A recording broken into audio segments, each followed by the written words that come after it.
Tenemos, no importa, déjalo así. ¿Tenemos aire? ¿Prendido? Sí. Perfecto. Entonces olvídate del calor. Vamos a estar bien. Buenísimo.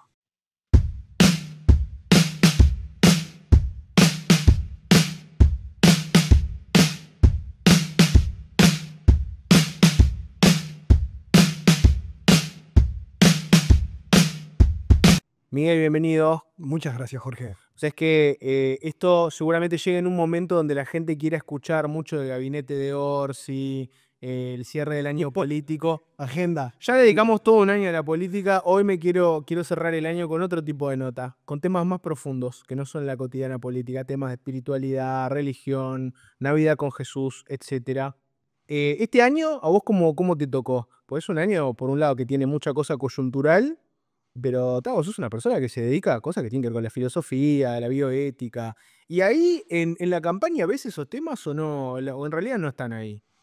No, bueno, yo te diría, capaz que soy muy duro, pero es lo que pienso. Yo creo que muchos temas, salvo que haya alguien que se dedique específicamente, se tocan siempre superficialmente. Y a veces pueden hacer ruido en redes, pero a veces son muy pocos en cualquier tema, creo, ¿no? Es que hay poca profundidad. Te lo decía hoy cuando llegamos, que le comentaba a Fito Garcés cuando escuché la entrevista contigo, que me gustó mucho, que decía, hoy ustedes los politólogos llenan con contenido e ideas temas de política porque uno no encuentra contenido en los actores políticos, por lo menos en la mayoría. Entonces a veces es como que todo es muy superficial, rápido, fugaz, parte de la comunicación contemporánea, ¿no? Como los políticos no se meten mucho, ¿no? En el sentido de la vida, no le conocemos mucho tampoco sus creencias, ¿viste? Sobre religión, cuestiones éticas, ¿no? No están muy metidos. ¿No? El último político así medio filósofo, podemos decir que es Mujica, ¿no? O no. La calle en algún momento ha tocado un poquitito a esos temas, pero no Yo creo tanto. que hoy, lo hablo otra vez con Alfredo García, que me decía, hay mucho más pragmatismo, ¿no? Vos no te encontrás hoy con un liberal de tradición liberal formado o alguien que diga yo leía Marx. O sea, no te encontrás con gente mucho más pragmática, ¿no? Que hay una afiliación ideológica más bien emocional, camisetera, pero después se acercan incluso en las ideas porque son pragmáticos, porque se va, bueno, ¿qué es lo que sirve? ¿No? Se da un poco bastante eso, ¿no? Hoy le pedimos al político más soluciones y menos ideas, capaz, ¿no? Sí, sí, sí. Y hay un desprecio por las ideas también, ¿no? Hay un desprecio por las ideas. Sí, por las humanidades, porque también hay un dominio, incluso a esto ha penetrado en la academia, hay un dominio de la mentalidad utilitarista, de que las cosas, si no son útiles, si no dan resultados rápido, de algún modo no sirven para nada, ¿no? Y eso va a contrapelo. Por ejemplo, de hecho, Kant, por agarrar un texto clásico, el del conflicto de las facultades, que es un texto casi del último, antes de morir, estamos hablando del siglo XVIII, y Kant estaba enojado por la censura que le había metido la Iglesia y entre otras censuras que tuvo. Y Kant ahí escribe sobre el conflicto entre las facultades, que serían como profesionalizantes que forman para la vida profesional, para el mercado, digamos hoy, ¿no? Y él dice, está la facultad inferior, y lo dice con ironía, que es la facultad de humanidades, y ahí estaba la filosofía. Ingeniería versus letras, podríamos decir hoy, ¿no? Dice que esa facultad no puede estar a la orden de la política ni de la economía, porque tiene que haber un espacio de pensar libremente, de buscar la verdad, sin tener que responder a ningún interés de poderes de ningún tipo, ¿no? Entonces, y cómo hay que proteger el espacio del pensamiento por el pensamiento mismo, que sin duda es muy importante para generar sociedades críticas. Bueno, la democracia se supone que se sostiene no solo en lo formal del voto, sino en una ciudadanía lúcida y crítica que puede pensar, porque si no, también la democracia a veces puede ser más fuerte o más débil a partir de la conciencia crítica y el compromiso público que tengan los ciudadanos, ¿no? Entonces, si hay mucho utilitarismo, es como, si esto sirve bien y si no, otra cosa. Vamos a pensar un poquito más. Vamos a meternos con todas esas ideas, pero antes un poco de vos. Sí, A ver, académico, comunicador, docente y ex sacerdote también, bien, ¿no? sí. Yo estaba mirando algunas notas que te hicieron, ¿no? Verte con el uniforme puesto es un cambio salado, ¿no? De verte ahora. Contame un poco cómo fue esa experiencia, que no sé si... ¿Cuánto te preguntan en notas por este tipo de cosas? Poco, ¿no? Poco, No he encontrado mucho. alguna en televisión, en que hicimos más testimonial. Yo he dado muchas vueltas a lo largo de mi vida, o sea, nunca ha sido muy lineal. De hecho, mi familia mis padres no eran creyentes, mi abuela un poco, pero fui el típico que fue al colegio católico y salió a las patadas con todo lo o sea, casi rebelde. Por allá haciendo también un tiempo de interés con las religiones, con el budismo en la adolescencia, porque me dediqué mucho a las artes marciales, además también había época, ¿no? Música, heavy metal, o sea, era como Me también, faltó la pata de Kung Fu sí. para presentarte, ¿no? Este, y allí, bueno, muy, muy entusiasmado con este mundo, tengo lo que hoy se diría una conversión religiosa al catolicismo en la parroquia de Belén con el padre Lizaga, que era un famoso experto en sectas, que era un tema que a mí me colgaba. Yo fui con interés por él, por escucharlo a él, y la verdad que su prédica me movió mucho, me conmovió mucho. Sentí que me llegaba a temas justamente del sentido de la vida, existenciales, y me acerqué a él, un tipo fascinante, un hombre que fue pionero en el diálogo con las demás religiones, cuando en la Iglesia Católica eso no era normal, un tipo que a los 20 años es esa gente que te marcó, ¿viste? Una persona que no era un intelectual, no era un académico, era un hombre muy, muy comprometido con lo suyo, y tuve la oportunidad de trabajar al lado de él, y claro, la admiración creo que me movió mucho a eso, a querer ser como él, y ahí aparece el deseo de la vocación y dentro de un contexto cristiano de querer ser sacerdote y entro al seminario, pero mientras hice el seminario, que incluye 3 años de humanidad, o sea, una formación en filosofía primero y después en teología, en paralelo me dediqué a estudiar religiones y sectas como autodidacta, porque en Uruguay no había nada de eso. Y terminaba siendo el que consultaban por eso, porque acá no había con quién. Y entonces, bueno, era como un mundo paralelo para mí dedicarme a estudiar eso, que también le tenía mucha afinidad por conocimiento personal. O sea que hubo una pata académica de ese proceso y hubo una pata, digamos, de fe. Sí, exacto. Y bueno, y después, sobre el final, termino la carrera y no me ordeno.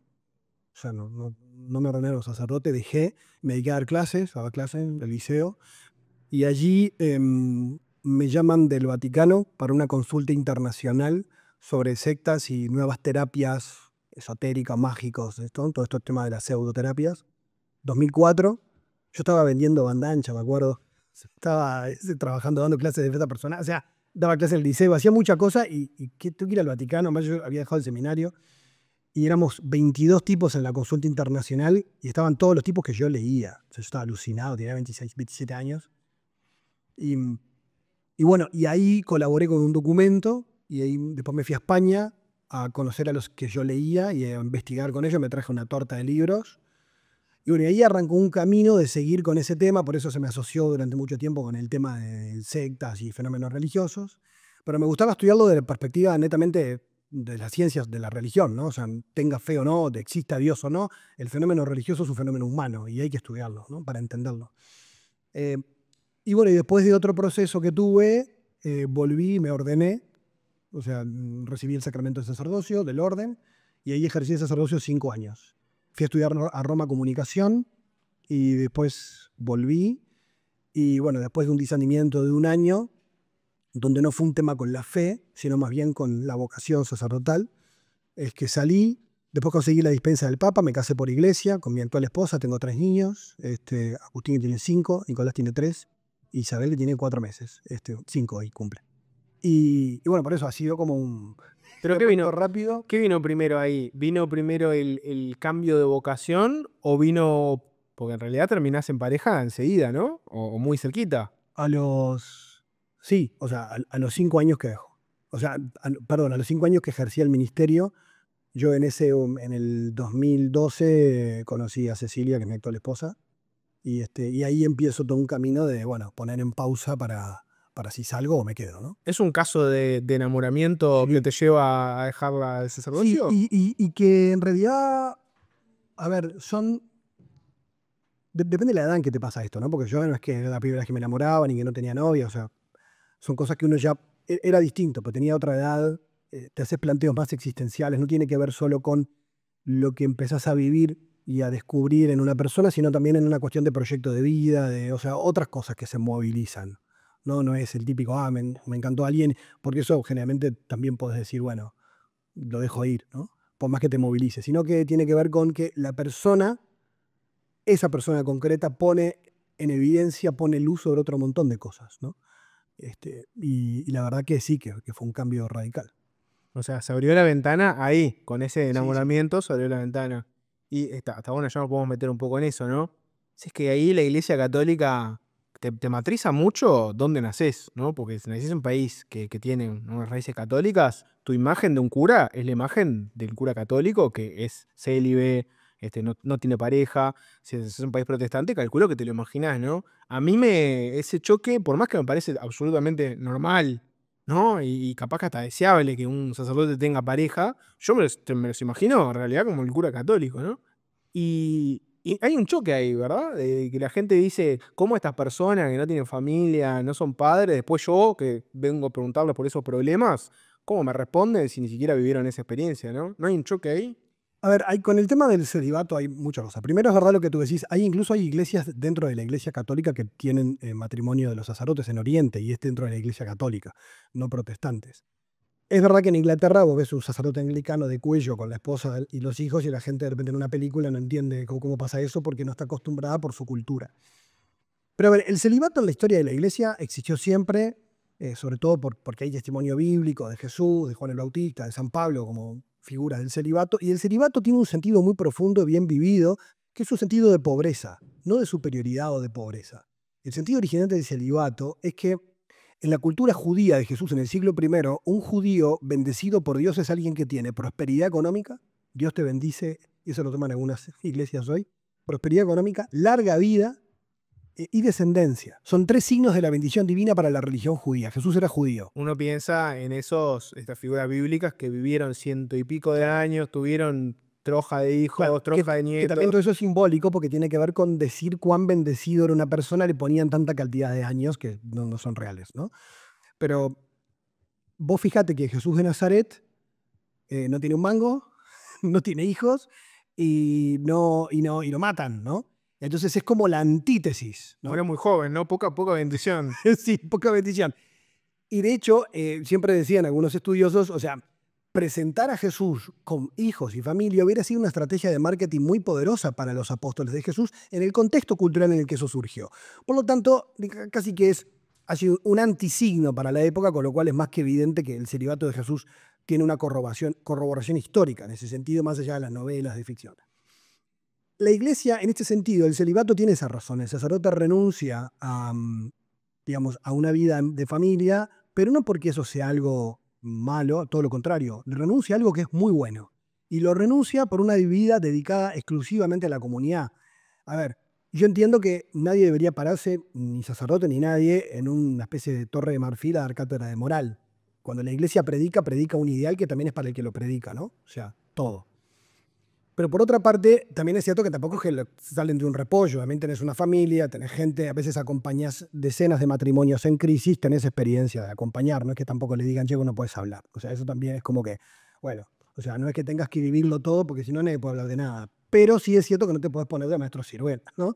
Eh, pero sí es cierto que en algunas iglesias el sacerdocio es optativo, el celibato es optativo, en otras es obligatorio. Y es una construcción histórica, ¿no? Porque Sí, mirá la claro. Edad Media y te das cuenta que hubo un antes y un después de Sí. que se decidió, ahora somos todos élites. O sea, era opcional desde los orígenes y en un momento se vuelve una norma. De hecho, no es un dogma de fe para la iglesia, es una norma que puede cambiar. De hecho, los papas lo han dicho. O sea, esto podría modificarse. No ¿Qué es un... pasa que no lo cambian eso, no? Porque parece bastante razonable. ¿Pensás que cambiaría algo si el día de mañana los curas católicos dejan de ser célibes? ¿Pasan a formar familias? No, ¿Cambiaría porque algo? seguiría existiendo la doble opción.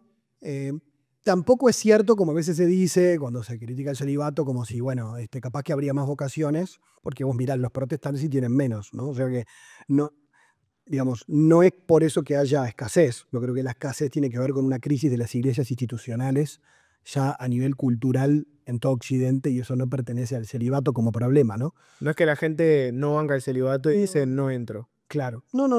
No, el que entra convencido y feliz. Me parece que ahí hay otras cuestiones que afectan hoy a todo el cristianismo en Occidente, que tiene que ver con un cambio cultural enorme y que no hay institución que no esté afectada por el cambio cultural, ¿no? ¿Cómo fue tu ida al Vaticano, no? Porque yo nunca fui, ¿no? Hay una desconexión bastante fuerte, a veces, o sea, te digo, clásica dicotomía, ¿no? Jesús, un tipo pobre, ¿no? Que su ministerio era para gente pobre. Vos lo decías, ¿no? Murió sin un mango, jovencísimo, y vas a un lugar que es una opulencia tremenda, ¿no? Producto también de lo que fue la iglesia en otros tiempos, etcétera, ¿no? Eh, y ahí cómo se mezclan esas dos cosas, ¿no? Tener una institución que en teoría es para la gente pobre, para, ¿no?, ayudar a los demás, y al mismo tiempo ver edificios que son una cosa que es una locura, ¿no? Sí, ahí A mí en general, capaz que porque lo tenía muy como asimilado, o sea, a mí no me generó ningún problema. Sí me chocaba un poco, pero más que el Vaticano, también es Roma, ¿no? O sea, la cultura romana de la iglesia, de los sacerdotes, que de repente decís, pa, o sea, el estilo de vida, pero también es Europa, o sea, A ver, ¿cuál es el estilo de claro, vida del sacerdote? no, hay ver que hay, bueno, hay algunos que trabajan en ambientes muy pobres, igual que acá, que a veces no llegan a fin de mes, y tenés otros que lo ves en unos autos que decís qué necesidad, ¿no? O sea, que eso puede escandalizar un poco, pero y que el Papa Francisco se los ha remarcado. Pero a ver, también es verdad que el Vaticano es un Estado, ¿no? Entonces tiene una estructura, o sea, y que eso le da mucha libertad a la iglesia en lugares donde tienen misiones diplomáticas. O sea, es como muy complejo también, porque no es que vos digas es una iglesia o una central de la iglesia, porque no es tan jerárquica como la gente cree. En realidad, cada iglesia es muy autónoma, hasta económicamente, por eso hay iglesias que son más pobres. O sea, la iglesia uruguaya no es una iglesia, además, tiene números rojos, ¿no? Es decir, y en cambio vos vas a otros países donde de repente la iglesia está muy bien, pues está llena de donaciones, como muy variado. Vos que estás un poco más metido en el tema, ¿no? Concepto, la iglesia uruguaya está fundida, ¿lo podemos decir así? O no es tan así? Porque uno mira y ve que realmente tienen problemas económicos, tienen pocos sacerdotes y tampoco es que tienen un sueldún, todo lo No, no, contrario, no, viven con lo justo. con lo justo, y muchos sacerdotes tienen que salir a trabajar, a dar clases, para poder pagar la luz de la parroquia. O sea, hay situaciones, claro, hay parroquias donde hay mucha gente y donde esa gente además colabora mucho, que sostienen, ¿no? Yo que sé, pienso en la costa de Montevideo, Carrasco, Punta Go, o sea, ahí vos ves y las parroquias están a otro nivel. A ver, Italia para el norte, ya ves que los sacerdotes no la pasan tan bien, ¿no? O sea, y ves situaciones críticas. Vamos a meternos un poco. Navidad con Jesús. El último golazo de la Iglesia Católica Uruguaya, o sea, la gente saca sus balconeras. Es muy parodiable, lo cual siempre es una señal de que algo es popular, ¿no? Cuando Sí, hay que tiene parodias de algo, llegada. claro, cuando hay parodias de algo es porque eso es popular, entró. Y realmente puso ese debate no filosófico de la Navidad, que es regalos, es la fiesta o es una cosa espiritual. ¿Fue la última gran acción de comunicación de la Iglesia? Sí, digo, no sé si es la última, porque no estoy siguiendo lo que van haciendo, pero sí que tuvo mucho impacto fuera, ¿no? Eso que tú decís, que todo el mundo, hasta memes, o sea, que todo el mundo hablaba del tema.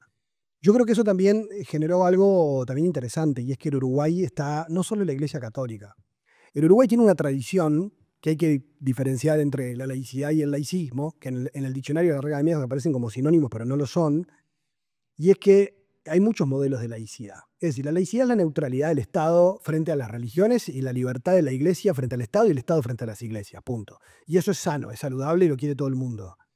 Pero no hay modelos iguales a nivel cultural. Por ejemplo, México es un Estado laico, pero mucha gente le dice y te queda como México. Sí, claro, la religiosidad social que tienen no es la nuestra. Estados Unidos es un Estado laico, no tiene iglesia confesional, pero sin embargo la presencia de la religión es muy fuerte. Turquía es un Estado laico, Francia es un Estado laico, Argentina no, ¿no? Entonces, vos decís, bueno, la laicidad uruguaya es muy parecida a la francesa. Y hay varios modelos. El modelo francés es un modelo que esconde la religión. Es de origen jacobino y tiende a decir que la religión es una cosa privada, casi que ni hay que mostrar. Y hasta el propio creyente evita manifestar públicamente sus convicciones religiosas. Y en Uruguay, el modelo jacobino también, que vuelve a la mano de una necesidad normal del Estado ballista, de decir, bueno, acá somos todos iguales. Y el igualar generó ver en la diversidad un pecado. O sea, en la diversidad cultural o religiosa, algo que contamina la pureza laica de lo público. Y entonces cuando lo particular, lo individual, no importa lo que sea, religión o no, se manifiesta en lo público, hace ruido. Y eso genera debates que siempre siguen estando en Uruguay, que parecemos del siglo XIX todavía. Hay que poner una estatua de la Virgen en un lugar, por ejemplo. Sí, bueno, Debate. y eso genera un debate, pero un debate que a veces llega a niveles que vos decís, pero es para tanto, no sé, tanto de un lado como de otro, uno puede estar de acuerdo o no, pero el nivel emocional. Entonces uno dice, bueno, que aparezca una balconera Navidad con Jesús es como que la iglesia sale del tupper y aparece algo. Bueno, no, eso es, en cualquier otra cultura eso es normal. Para el uruguayo es raro. Y además, hay gente que está bien, que en una sociedad laica que vive la Navidad como quiera. Los católicos la viven como creen y muestran sus balconeras y los otros la vivirán con, no sé, con lo que quieran.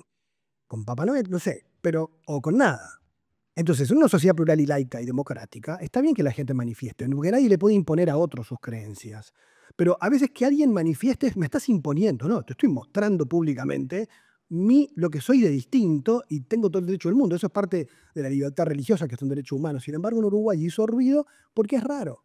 Es raro, eso está cambiando, porque las nuevas generaciones creo que son mucho más, valoran mucho más la diversidad, la identidad y el mostrar en qué me diferencio del resto y que somos iguales, pero no en todo.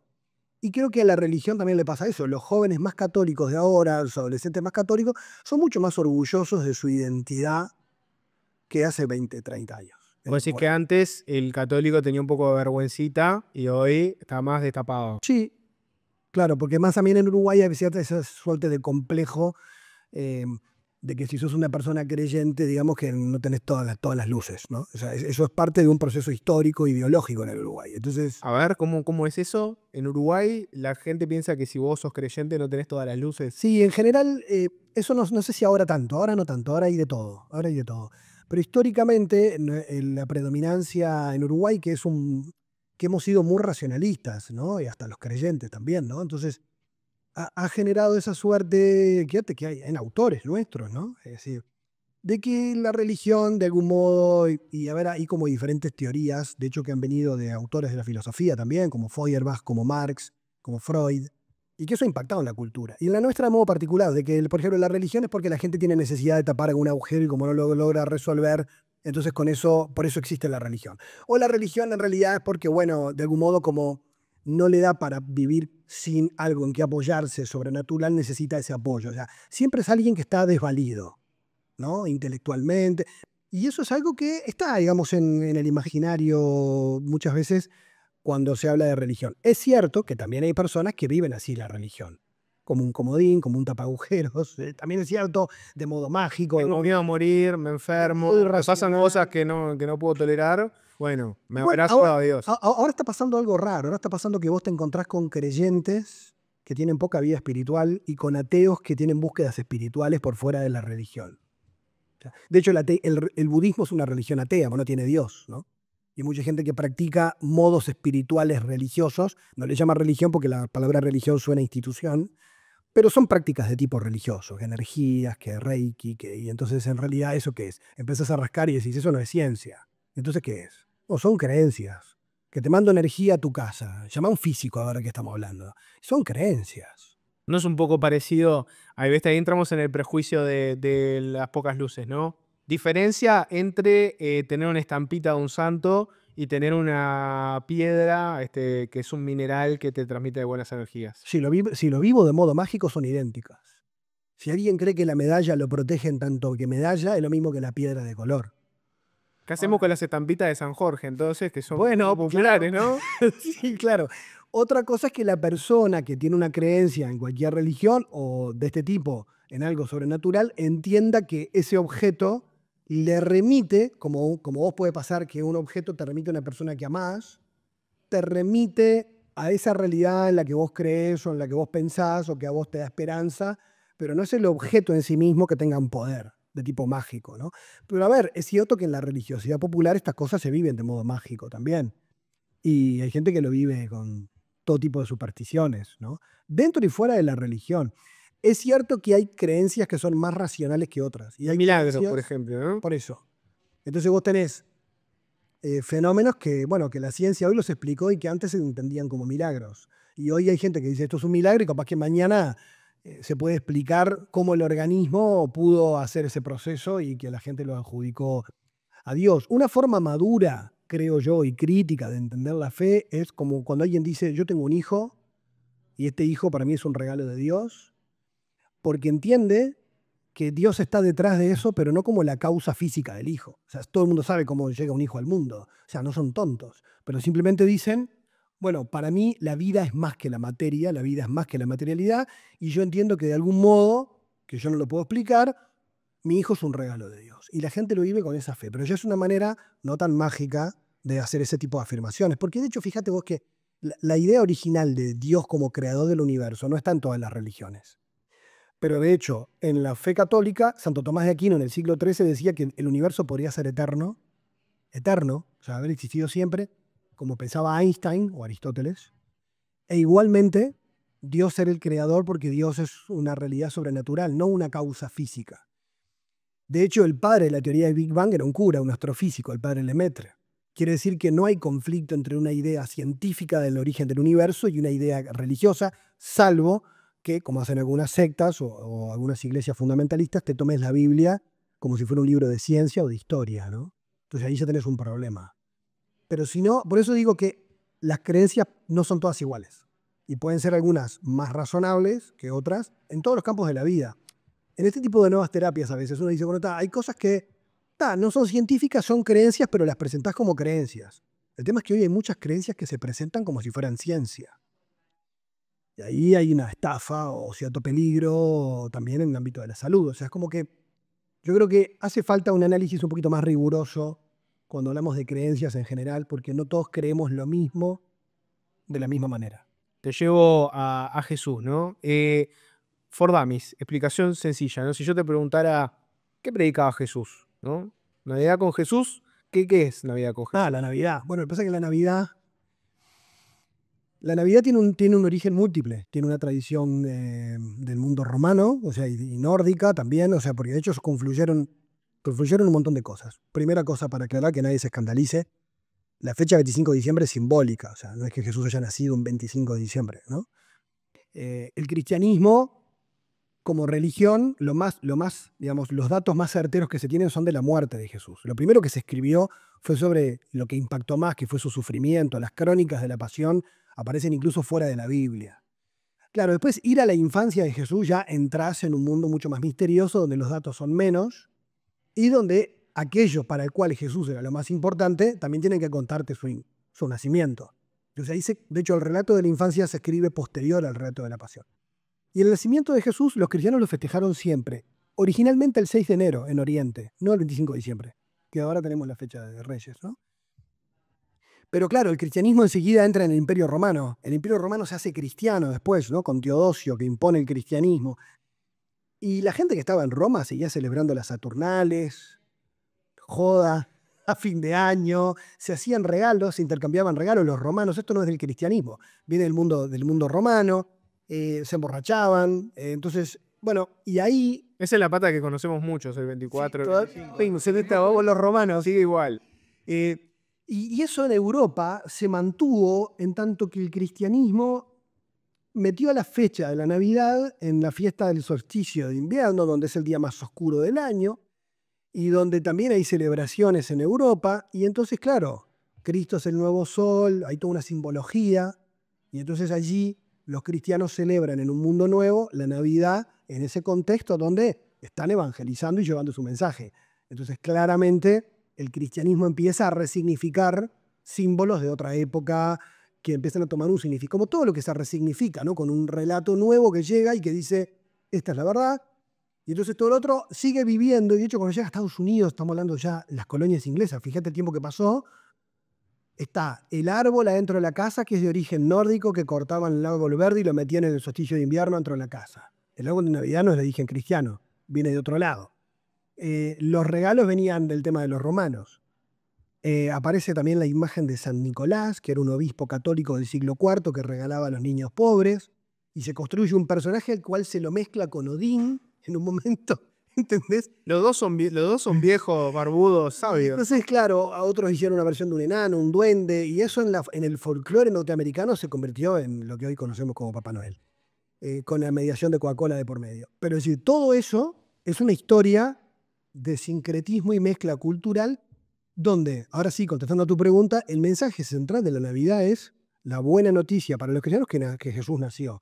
¿Y por qué es tan importante para los cristianos? Porque entienden que lo más importante de la vida es gratis, que el amor es gratis, que lo más grande que puede hacer Dios por la humanidad es regalarle amor. Entonces, como para los cristianos Jesús es Dios en persona, lo escandaloso de la Navidad es que Dios decide ser un niño frágil, humilde. Entonces, en la doctrina cristiana, claro, esto es Dios viene a estar conmigo.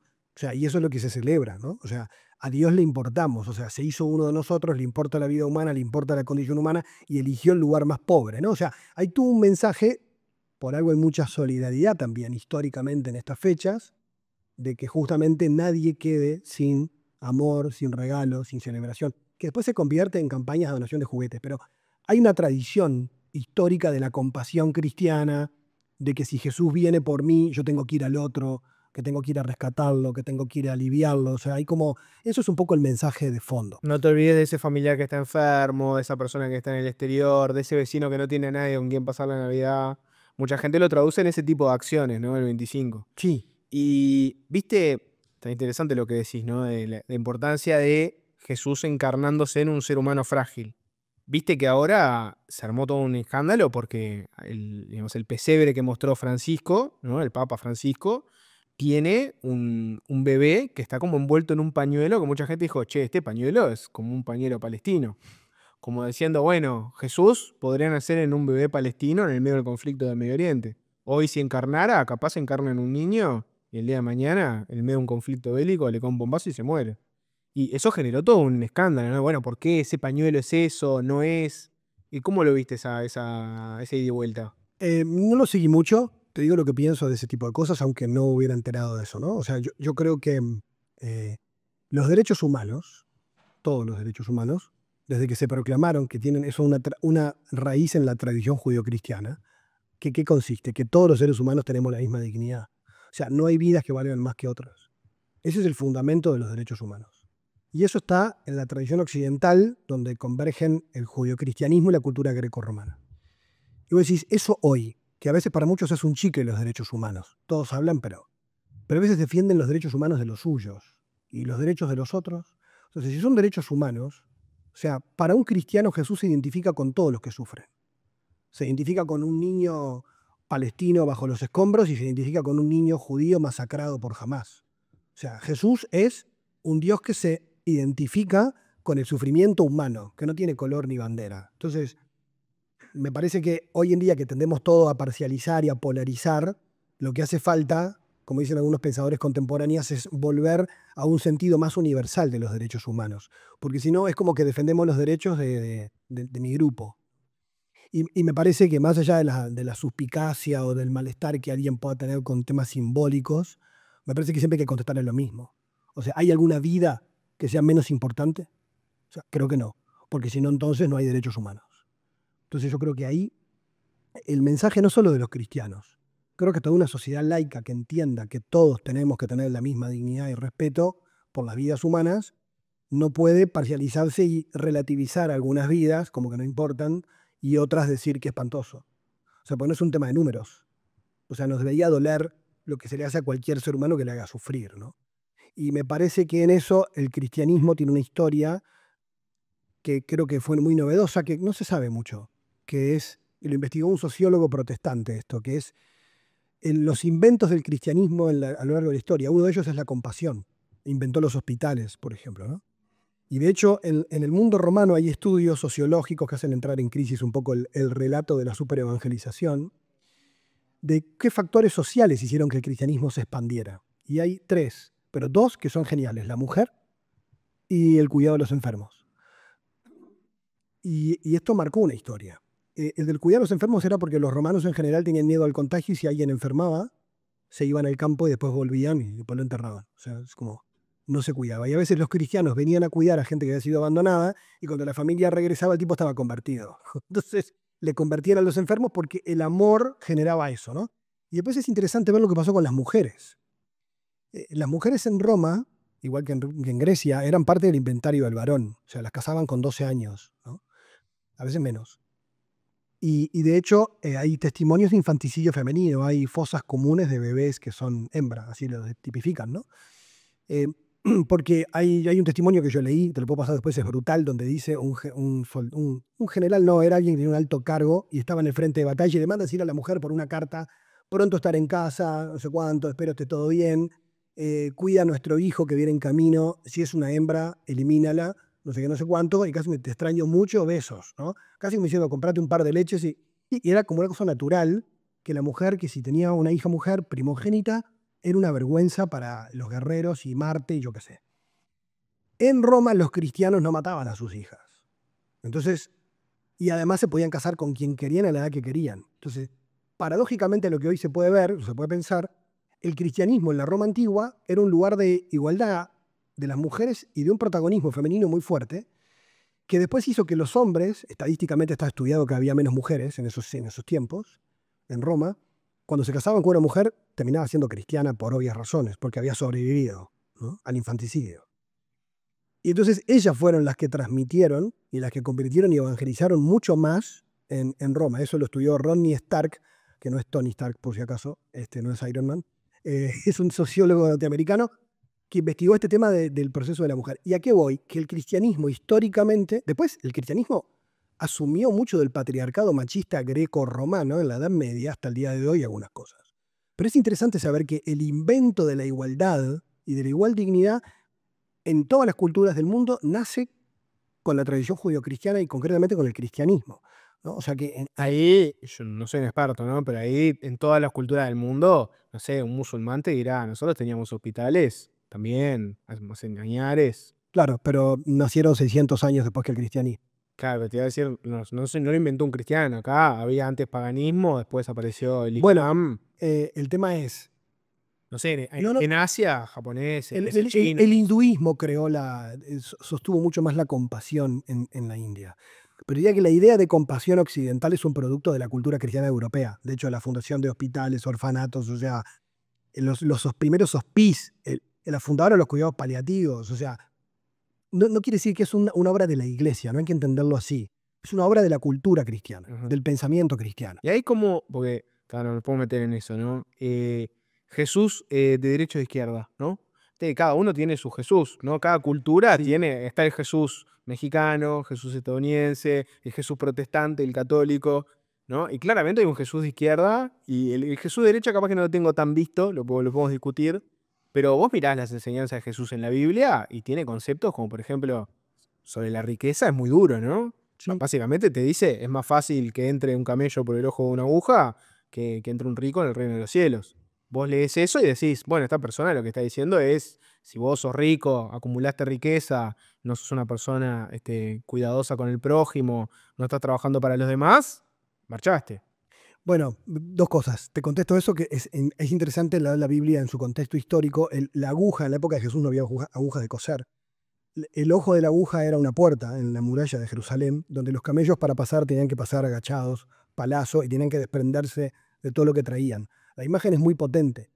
Es más fácil que el camello se desprenda de lo que trae y pase por el agujero de la aguja. Seguro pasa que un rico se desprenda de sus bienes. Vos decís que el mensaje ahí es que es más fácil que un animal para pasar una puerta saque la carga de que una persona que tiene plata para Se conseguir la salvación. se desprenda de sus bienes. Pero no estaba en juego ahí el tema de salvación, sino demostrar cuánto costaba el desapego. Pero con respecto a tu pregunta, para no evadirlo de la izquierda a la derecha, a ver, yo creo que el problema que tenemos igual, y yo lo he peleado, es la izquierda y la derecha tienen tantos años como desde la Revolución Francesa. Entonces, hacer lecturas anacrónicas para atrás son difíciles. Sí podemos hacer, porque de hecho Jesús, su prédica fue bastante antipolítica en su tiempo, pero su impacto fue político. O sea, todos los seguidores de Jesús tenían expectativas políticas, también muchos de ellos con él. Y él no tuvo un discurso político fundamentalmente, pero sí un discurso radical de vida, que después los padres de la iglesia, los primeros autores cristianos, decían cosas que te diría que han sido más radicales que movimientos de izquierda contemporáneos, ¿no? Fuertemente. Si tenés dos vestidos, le robaste uno a tu hermano, al que no tiene, al que está desnudo. O sea, mucho más fuertes que Jesús. Los primeros autores, obispos y papas primeros del cristianismo, tienen un discurso muy fuerte. A ver, yo lo que creo es que el discurso cristiano no es, digamos, encasillable en los conceptos de las ideologías de izquierda-derecha clásicas.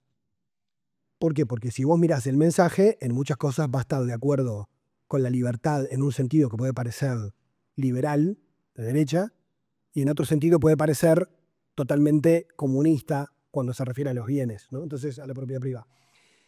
Entonces, esas son lecturas que muchos han hecho para hacerse un Jesús, como vos decís, como a su modo, ¿no? Y lo han hecho en sus prédicas. Es cierto que la doctrina social de la Iglesia en muchas cosas, si bien no comulga con el materialismo, por razones obvias, ha sido mucho más cercana a todo lo que son las críticas sobre la injusticia social que ha hecho la izquierda. En eso sí. Porque si algo, la Iglesia, de hecho el término justicia social es creación de los jesuitas, ¿no? O sea, y el término injusticia social, porque hay justicias que son estructurales. Entonces eso no es un invento de la izquierda política. O sea, y entonces hay cosas que también es interesante ver cómo van confluyendo. Y de hecho, el mensaje cristiano, justamente por esa dignidad de la persona, no va a tolerar que la persona sea tratada como objeto. De hecho, te diría que la primera oposición del cristianismo a las ideologías es la persona por encima del capital, no el capital por encima de la persona. Eso es doctrina católica. Y la persona por encima del Estado, el Estado al servicio de la persona. Entonces, frente a los estados, si querés, más que han sido como comunistas y demás, no, la persona no puede estar al servicio del Estado y el bien del partido, no. La persona no puede ser instrumentalizada. Y frente al neoliberalismo, a ciertas formas de capitalismo, es decir, no, la persona primero y su dignidad. La persona no es un capital ni un recurso. Y en eso la doctrina católica está en los documentos oficiales. El Papa Juan Pablo II habló de capitalismo salvaje. O sea, y algunos decían, pero que se volvió de izquierda el Papa que venció al comunismo en Polonia. Lo que pasa es que depende qué le escuches decir, no tenés dónde encuadrarlo porque solemos encasillar el mundo en dos esquemas que además están bastante rotos, porque yo coincido con un filósofo marxista italiano que me gusta, después te paso si no lo leíste, Diego Fusaro. Tiene escritos muy buenos sobre Marx y sobre Gramsci, una lectura muy contemporánea. Pero tiene un libro que se llama Pensado Diferente, sobre el disenso, donde lo que dice es que hoy en día la izquierda y la derecha se terminaron juntando, sobre todo la izquierda más posmoderna, en ser las dos igual de individualistas. O sea, yo, mi vida, mis cosas, mis propósitos, y no se habla de los problemas estructurales, de los problemas injustos de la sociedad, sino que hay como un discurso que se vende mucho más desde lo emocional y desde lo individualista, ¿no? Es súper interesante, después te lo paso. Pero, y me parece que ahí el cristianismo siempre ha tenido una prédica anti-individualista, ¿no? Y antitotalitaria, ¿no? Pero por eso sería muy difícil decir, yo creo que es una novedad histórica que rompe los esquemas ideológicos. Y por eso muchas veces, por eso hay católicos en el Frente Amplio, en el Partido Nacional, en el Partido Colorado. Tenés a Fernando Pereira y Álvaro Delgado, los dos, ¿no? Que tienen un cristianismo, cada uno a su forma. Exacto. Y vos tenés que en todos los partidos, vos tenés gente católica, evangélica y ateos. Quiere decir que pueden convivir sus doctrinas y que te lo dicen a veces. Yo hay cosas con las que no comulgo dentro de la ideología, pero bueno, está, pero yo para hacer política tengo que negociar y bueno, y este es el lugar donde yo entiendo que vivo mejor mi fe cristiana o con estos valores. Y de hecho la Iglesia Católica tiene un documento sobre eso. Dice que ninguna ideología política es un calco del Evangelio, por lo tanto el político católico tiene que elegir en qué agrupación, orientación le parece más afín con sus principios y valores. Y no es un lavado de manos, es un decir, acá hay cosas que son muy opinables. Lo importante sí que hay principios que son no negociables para un cristiano. Por ejemplo, el tema de la dignidad humana. O sea, son cosas que si yo esto no es por fe, es porque si asumo esta identidad no la puedo traicionar. Y ahí algunos pueden tener algún conflicto de conciencia, pero no más. Cristianismo, ¿cómo mezclás? Pues lees la Biblia, ¿no? ¿Cómo mezclás el Antiguo Testamento y el Nuevo Testamento? Vos tenés en el primero un Dios, que mirás ¿no? A Yahvé, y básicamente es un Dios tribal. Tiene un pueblo elegido, ¿no? Que es una cosa, ¿no? Rarísima, por un Dios, ¿no? Que agarre y diga, no, en realidad prefiero esta gente y esta otra no tanto.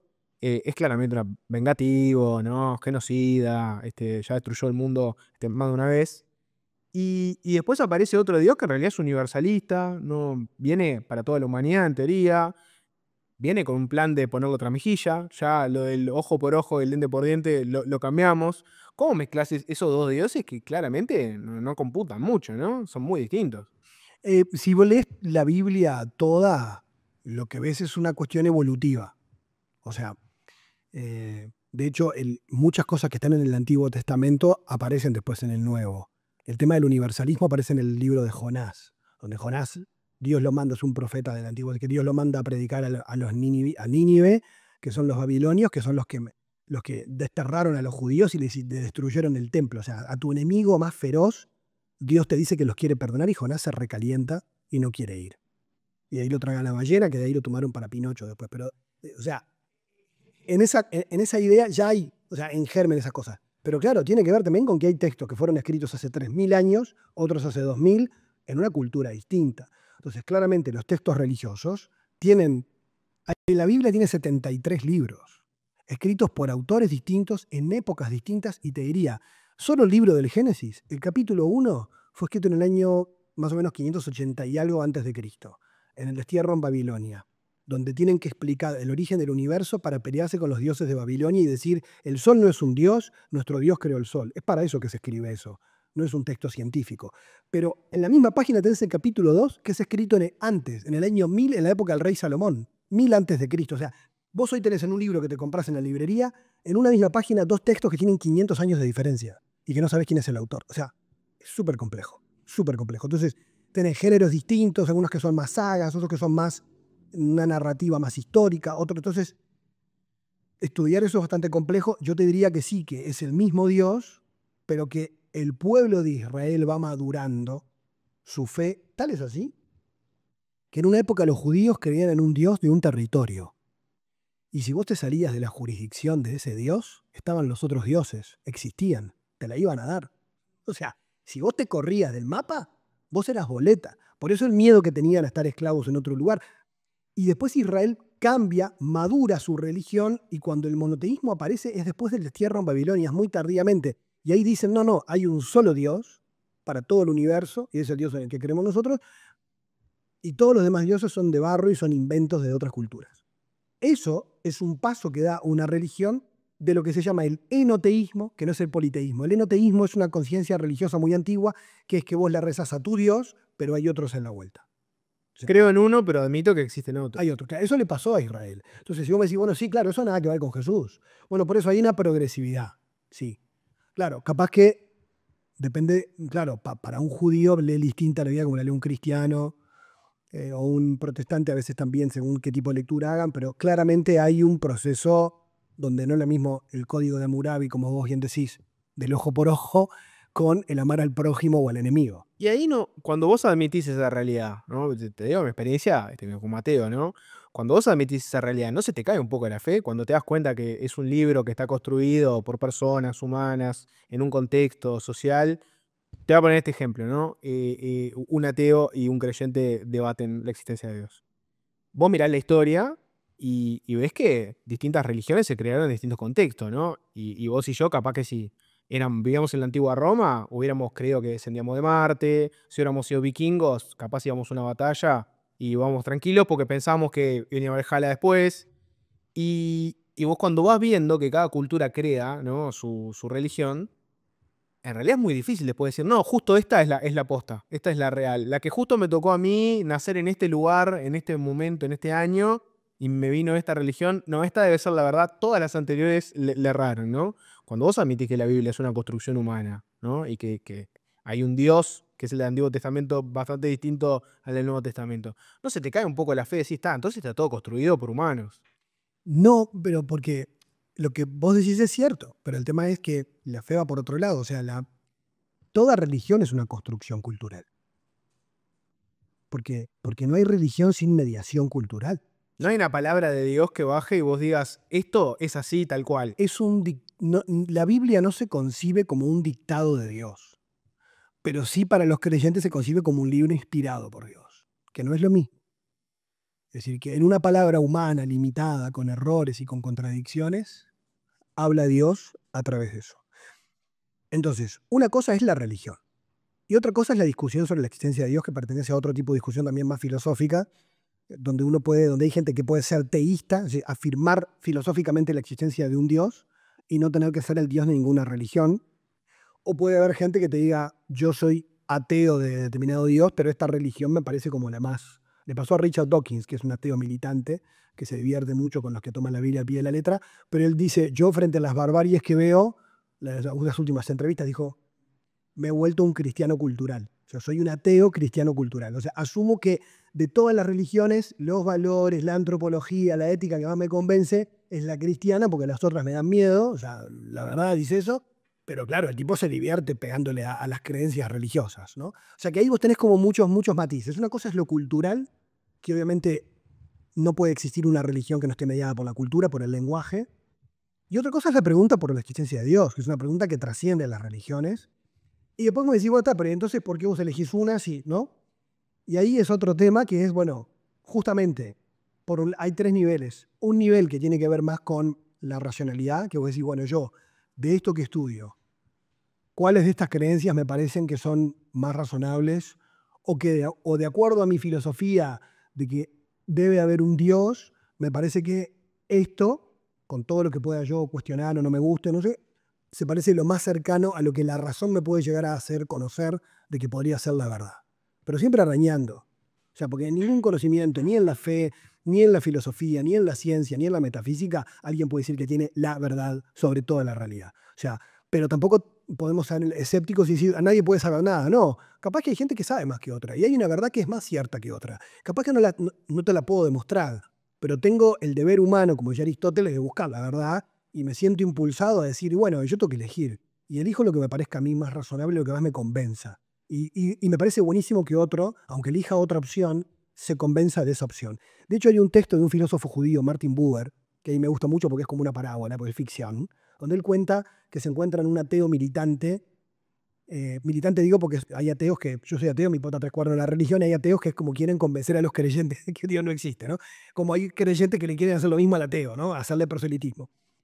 Y Buber cuenta, era judío, ¿no? Que este ateo va a agarrar a los rabinos y les hace perder la fe a todos con sus argumentos. Van quedando todos deprimidos por el suelo, perdiendo la fe, cosa que es obvio que nunca pasa porque no pasa para ni un parado y para el otro, ¿no?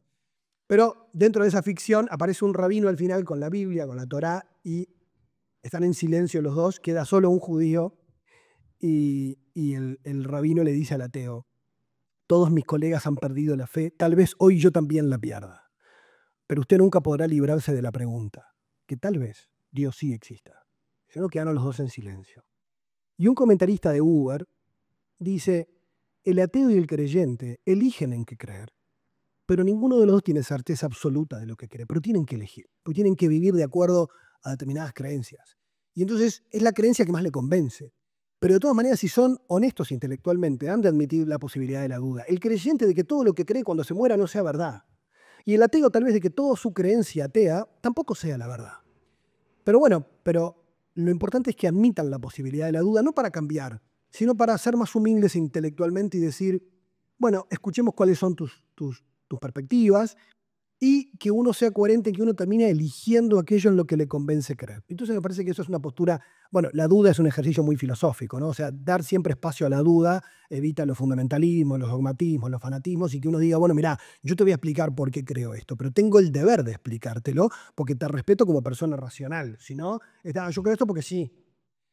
Después hay otro nivel de la fe, tanto atea como creyente o agnóstica, más a nivel emocional, que también existe y que a veces se superponen, que es, vos tuviste una experiencia que a vos te marcó, que es intraducible en argumentos lógicos.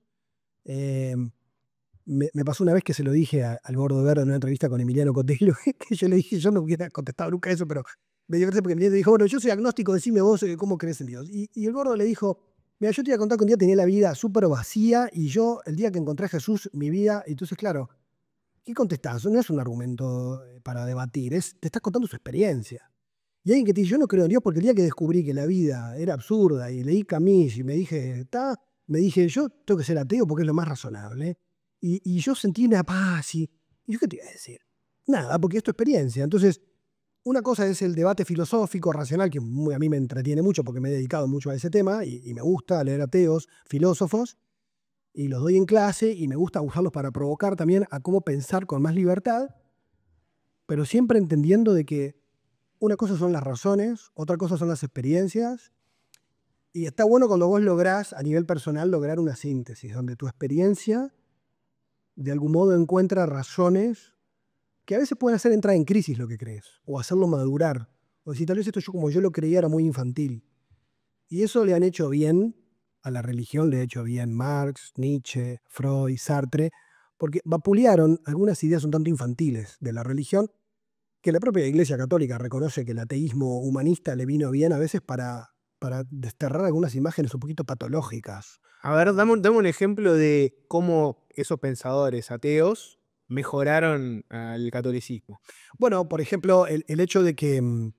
¿Cuál es el núcleo de la fe cristiana? El núcleo de la fe cristiana es el que Dios ama al ser humano y lo ama incondicionalmente. Por lo tanto, lo primero es la fe, la moral viene después. Un pensador como Nietzsche, por ejemplo, que se creció en una fe súper moralista, súper rígida, que lo que hacía era personas más bien infelices. Claro que esa no es la fe cristiana en su núcleo más puro. Pero vos decís, pero qué peste que este pobre tipo haya tenido que padecer un cristianismo tan horrendo, que al final tenía que decir, si tengo que elegir entre ser feliz o creer en Dios, que se muera Dios y que viva el hombre. Si tengo que elegir entre la vida o Dios, entre la felicidad o Dios, entre la libertad o Dios, Sartre. O sea, yo, por ejemplo, como cristiano creo que Dios nos deja libres, que no te determina, no hay un destino escrito. Yo no creo en ningún destino escrito, no creo en ningún tipo de determinismo, más allá de aceptar el que nos da la física en algunos temas, ¿no? Hay variantes del cristianismo que lo que creen es que está todo predestinado, Sí, está todo escrito, que vas a exacto. hacer vos, que El calvinismo, calvinismo, incluso vas más lejos, porque ya está predestinado si vos te vas a salvar o no. sí, claro. Porque como Dios ya sabe todo lo que vos vas a hacer, ya sabe si te vas a ir al cielo o al infierno, tus acciones prácticamente no importan mucho Exacto. porque ya está todo. Entonces, ¿qué pasa? El pobre Sartre tuvo un abuelo que era un pastor, que además ni siquiera creía, que en la mesa de su casa se reía de sus fieles. O sea, el tipo era un hipócrita. Tiene una biblioteca descomunal y Sartre tuvo una muy buena biblioteca de su abuelo, su papá falleció cuando era joven. Y Sartre, su odio a Dios, está muy mediado por lo que era su abuelo y además por un cristianismo determinista de que te cocinó la vida. Entonces, la rebelión de Sartre, yo cuando leo Sartre como filósofo ateo y leo su texto sobre la libertad, a mí me parece de una profundidad cristiana impresionante. O sea, el que ser humano es libre y responsable de sus actos. Y que yo tengo que hacerme cargo de la vida y de mis decisiones. A mí me parece profundamente cristiano eso. Pero yo entiendo que el Dios al que Sartre le pega no es el Dios en el que yo creo. Y me encanta el Dios al que le pega, porque me parece un Dios que hace daño. O sea, como idea de Dios. Hay un grupo de heavy metal que yo escuchaba, Mago de Oz, español, ¿cómo es que? Sí, claro. Está, vos sabés. No, Dios. Hay un texto, una canción que la puedes pasar, la cantata del diablo, en cuando habla del Padre Nuestro. A mí me parece profundamente cristiano ese Padre Nuestro. Porque los tipos dicen Padre Nuestro de los que en ti creen y de los que en ti ya no creemos. O sea, ya están rezando los tipos. ¿Por qué le hablan a alguien, no?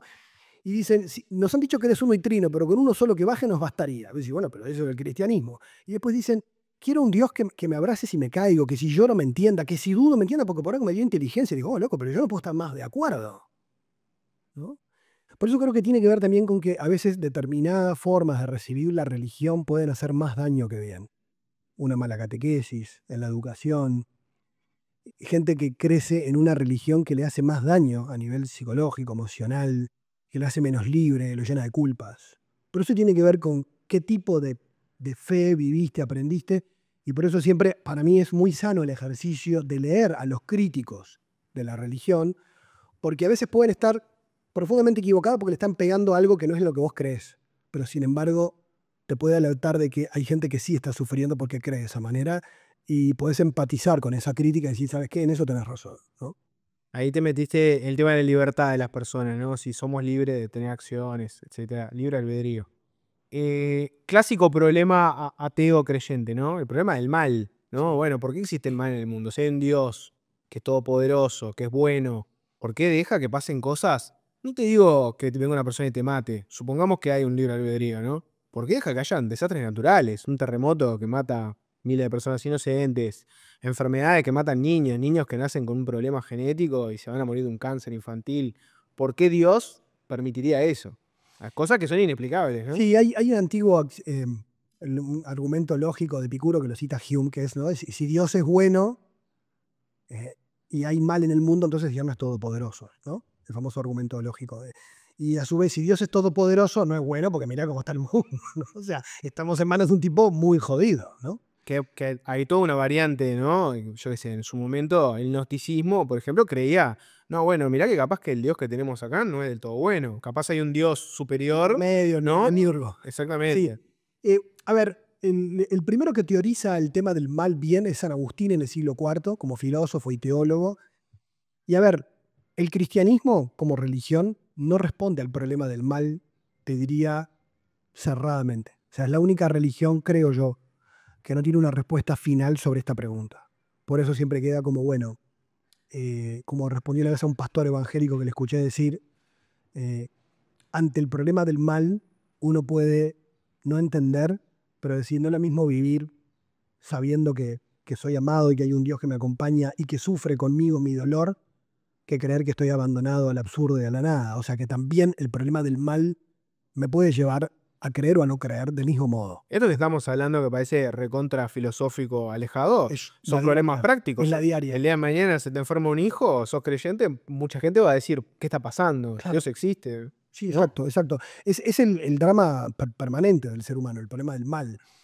Pero bueno, estos que lo resolvían teóricamente un poco para responder a tu pregunta, decían, bueno, hay una cuestión que es el mal de la libertad, que es producto de los humanos, es decir, hay gente que pasa hambre porque a otros les sobra comida, es decir, hay cosas que tienen que ver con nuestras decisiones.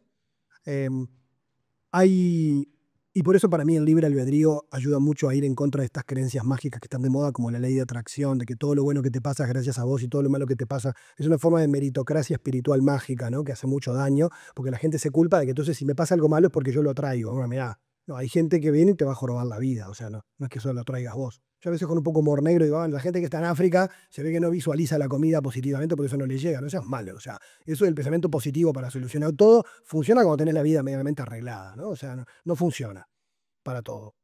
Pero bueno, el tema es, hay libertad y eso hace que podamos hacernos daño unos a otros. Después hay otra cuestión que tiene que ver con lo que vos decís con los desastres naturales. Y ahí, en realidad, el argumento teológico más clásico no es satisfactorio, pero dice, bueno, el mundo no es un Dios, el mundo no es perfecto, o sea, el mundo es creado, por lo tanto es limitado. Y lo que simplemente es un límite natural, como pasa en la naturaleza entre los animales, nosotros podemos vivirlo como un acto de violencia atroz o como una injusticia desde la perspectiva humana, pero sin embargo es un hecho natural, ¿no? Que yo lo vivo de un modo injusto, ¿no? Pero de alguna manera no es que este sea producto de la libertad, pero de algún modo, como te digo, no es satisfactorio en tanto que como en otras religiones, por ejemplo, uno puede apelar al karma, como en el hinduismo, y decir, todas estas cosas que le pasaron, esta enfermedad, es porque está pagando el karma de otra vida. Eso en el cristianismo no existe, por lo tanto, se acepta que es injusto el sufrimiento. O sea, no tendría por qué haber pasado esto. Y sin embargo pasó. Y de hecho, la historia de la Biblia está narrada de gente que se ha enojado con Dios. Job es el más claro de esos, porque todas las pestes juntas, yo no hice nada, y te pasa esto. El mensaje del cristianismo en general suele ser de que alguien que te ama, aunque no solucione lo que te pasa, si te ama de verdad, le duele lo que a vos te duele y le importa lo que a vos te importa. Yo creo que los cristianos también en eso tienen un mensaje que va más con la vida que con las palabras.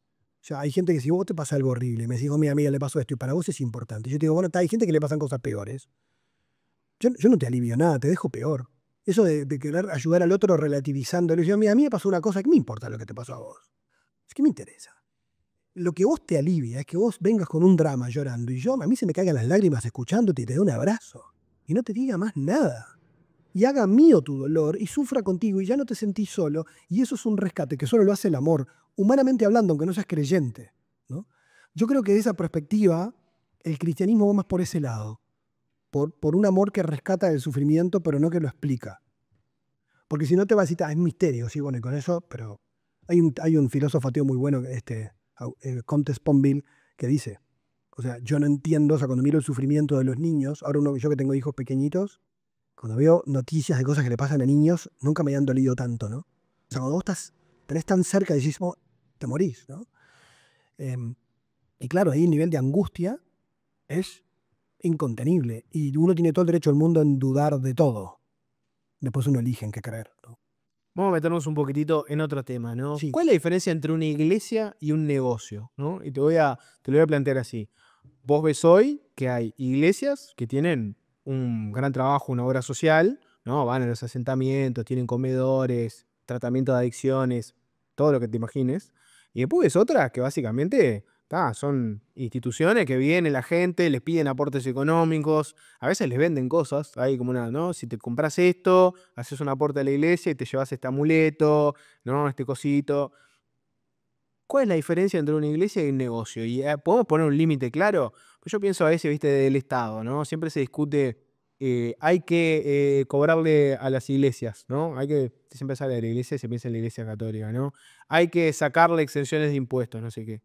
En realidad hay que apuntar a las que claramente no tienen ninguna obra social. No le cobres al que está haciendo algo, que te guste o no te guste, por lo menos está haciendo algo por los demás, por lo menos establezcamos una delimitación clara donde a determinadas personas que te dicen yo tengo una iglesia y no hacen nada, no, a vos te cobro. Sí, bien eso que dijiste me parece buenísimo. Hay que establecer una distinción. Hay iglesias, la iglesia católica, iglesias protestantes, evangélicas y otras religiones que están exoneradas de impuestos y que si dejaran de hacer el laburo voluntario que hacen en contextos sociales, le generarían un problema al Estado que no puede cubrir eso. O sea que en realidad, si lo pasás a números, o sea, te están pagando, ¿no? O sea, con todo, hay estudios sobre eso, sobre el impacto social de los voluntarios religiosos en el Uruguay en un montón de ONGs. Pero coincido contigo, sí, ¿qué pasa cuando aparece la religión como negocio? Directamente la estafa, ¿no? Emocional, ¿no? Y la búsqueda del lucro a través de la religión. Vamos a ponerle un nombre. Yo decía, parece Pare de Sufrir. Que vos ves que tienen programa de televisión donde aparece un tipo que está con está con una túnica de médico y te habla de un tratamiento místico para tus problemas y te dice que vayas a la iglesia y vos ahí te van a pedir un aporte económico. Se han hecho 1000 cámaras ocultas, la que se te Sí, sí. ocurra, donde ves por dentro que es una institución donde básicamente a la gente le sacan la plata. El fenómeno para ir a lo, bueno, ¿dónde establezco el límite? Yo creo que el límite incluso trasciende la religión. Es un límite ético. Es decir, porque no tiene que ver con empezar con la lista de quiénes son y en qué creen. Porque vos tenés iglesias evangélicas en cines que hacen una gran labor social y que no están para sacarle la plata a la gente. A veces piden ofrenda, pero porque necesitan también plata para las cosas que hacen. Y están los que parece que solo están para eso, ¿no? Y además donde hay muchas veces manipulación emocional. Pero eso hoy está pasando, te diría, en otros ámbitos fuera de las iglesias, en un montón de supuestos, no sé, ofertas espirituales de sanación y yo qué sé. Y también pasa lo mismo, ¿no? Hoy capaz que no es una iglesia tradicional, es una escuela de yoga, es una institución que te dice que es académica. Acá venís a estudiar filósofo, venís a aprender de no historia, filosofía, religión, y en realidad tiene esos mismos vicios de que te piden plata, te piden aportes, tiene un sistema Y a ver, jerárquico donde a vos te manda otra persona. y a veces no es solo plata. Hay casos de estructuras que son muy abusivas, que funcionan, digamos, teniendo gente para rendirle culto al líder, ¿no? Y ser esclavos del líder o de los líderes, ¿no? O sea, hay veces hay otros intereses que tienen que ver con fortalecer la propia estructura y hay personas que se vuelven totalmente dóciles en esquemas donde van perdiendo la libertad progresivamente, que eso es lo que antes se estudiaba como sectas, pero ahora como el término se considera discriminatorio, lo que se hacen es decir, bueno, en este grupo hay abuso o no hay abuso. Al final terminás como, bueno, no hagamos más listas de grupos, digamos, en este qué pasa, en este qué pasa. Porque también para no estigmatizar al que tiene, digamos, el mismo nombre y hace todo lo contrario, tenés que ir caso a caso. Eso es problemático. Yo creo que hoy el problema también está en que hay mucha ingenuidad. En el Uruguay hay muy poco conocimiento sobre las religiones. Entonces cualquiera abre un kiosco y parece fantástico, ¿no? Yo creo que hay un problema, a su vez, también de falta de control estatal, que claro, algunos van en contra de esto porque dicen, bueno, ojo porque podría violentar la libertad religiosa, que el Estado tenga que decir quién es religión, quién no. Es delicado, ¿no? Es delicado. Pero a su vez muchos bajo el paraguas de soy institución religiosa, ¿no? Va a ir por otros fines. Es súper complicado. Como también a nivel de salud pública, un problema grave que no está regulado, que es el tema de las terapias. En España, por ejemplo, hubo una campaña del Ministerio de Salud Pública muy grande, con prueba, no sé si la viste, que es una chica que es una publicidad, va a arreglar el teléfono, el teléfono móvil, y a una casa porque lo tiene roto el conector, y el chico que la atiende le dice, espera un poquito, y le impone manos. Le pone las manos, unos pases mágicos. La chiquilina agarra el teléfono y ya le dispara a la vereda de enfrente. Y la publicidad del Ministerio de Salud termina diciendo, si eres tan responsable con tu teléfono, con tu móvil, ¿por qué no lo eres con tu cuerpo y tu salud? ¿No? O sea, ¿en manos de quién te vas a poner? ¿No? O sea, y justamente por este tema, porque hay ya muchos testimonios de daños a personas, de estafas económicas, emocionales, de curaciones de tipo mágicas, donde hoy, no, pero esto en realidad no es terapia, usted vaya al médico, esto es solamente un espacio de espiritualidad. Y lo que están ofreciendo es curarte de enfermedades a través de sus técnicas y de la venta de sus productos. Entonces ahí creo que falta. Hay algunas personas que han intentado presentar proyectos de ley, pero no, digo, no legisladores, sino para dárselo a los legisladores, pero creo que todavía eso no hay una conciencia real del daño social que existe en la estafa emocional, económica, espiritual, si se quiere, porque la gente además termina creyendo en cosas que después se siente súper recepcionada. Y sobre todo que eso afecta a la gente más vulnerable. No solo económicamente, también más vulnerable emocionalmente, por una enfermedad de un hijo, por una enfermedad propia, porque terminan donando hasta los ahorros que tienen porque el producto que le van a dar es súper mágico. Para ponerlo así, claro, ¿no?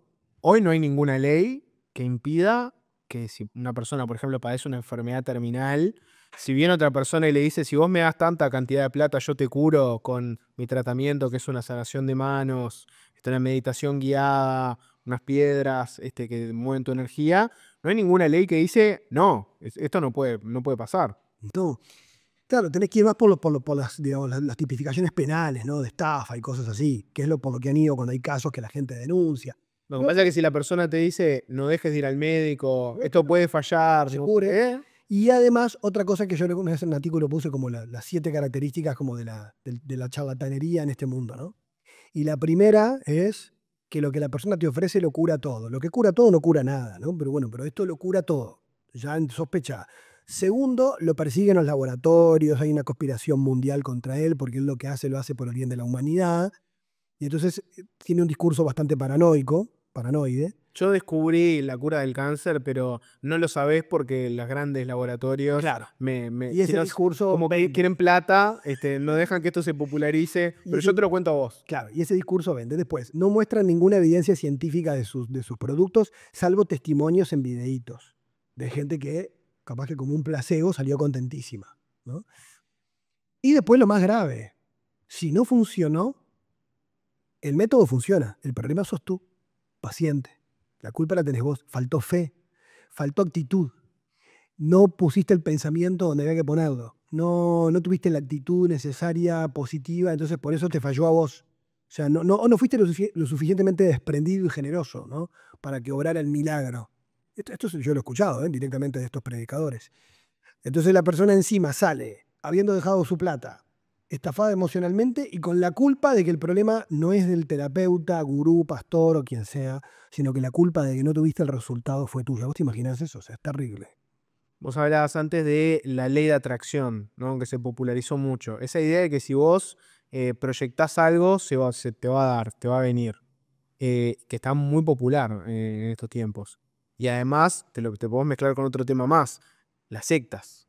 ¿Cuál es la diferencia entre una religión y una secta? Que a veces la línea es una línea relativamente tenue. Sí, bueno, porque de hecho, un poco por lo que hablaba hoy, la diferencia es sobre todo ética, no de contenido, porque vos dentro de una institución como la Iglesia Católica has tenido movimientos que han sido sectarios, como el caso de la Comunidad de Jerusalén, ¿no? Acá en Uruguay o en otros lugares del mundo, donde, claro, la Iglesia, como es una institución más grande, puede intervenir, hacer la denuncia, ¿no?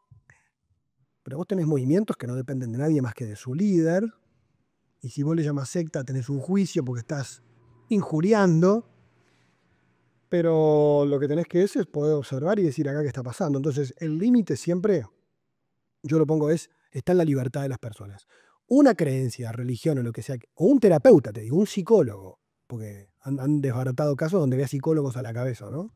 Profesional, que te hace más libre, es alguien que te está ayudando. Quien te induce a la dependencia, sospecha. Si vos, Jorge, venís a hablar conmigo y yo te digo que en realidad me tenés que contar todo, que me necesitas a mí, que tenés que... O sea, si yo lo que hago es que vos dependas cada día más de mí, eso es nefasto. Si nunca hay un fin en la relación, nunca va a haber un momento que te curaste, estás perfecto, andate. Claro, no, y además dependés de mis consejos casi para tomar todas las decisiones de tu vida. O sea, tenés que consultar, claro, la gente a veces, como decía Eric Fromm, ¿no? El miedo a la libertad, ¿no? O sea, a veces las personas prefieren que otros les digan qué hacer, ¿no? Cómo dónde trabajar, qué comer, qué... De hecho, hoy hay una tendencia para mí espantosa a nos pasa por la inteligencia artificial también, ¿no? Pero que esa cosa del Siri o Alexa o el super coach que me va a decir cómo cumplir los objetivos de mi vida. Entonces hoy está todo el mundo de modo muy inmaduro preguntándole a todo el mundo qué hacer con su vida, cómo educar a mis hijos. Claro, es cierto, hoy sabemos mucho más, ¿no?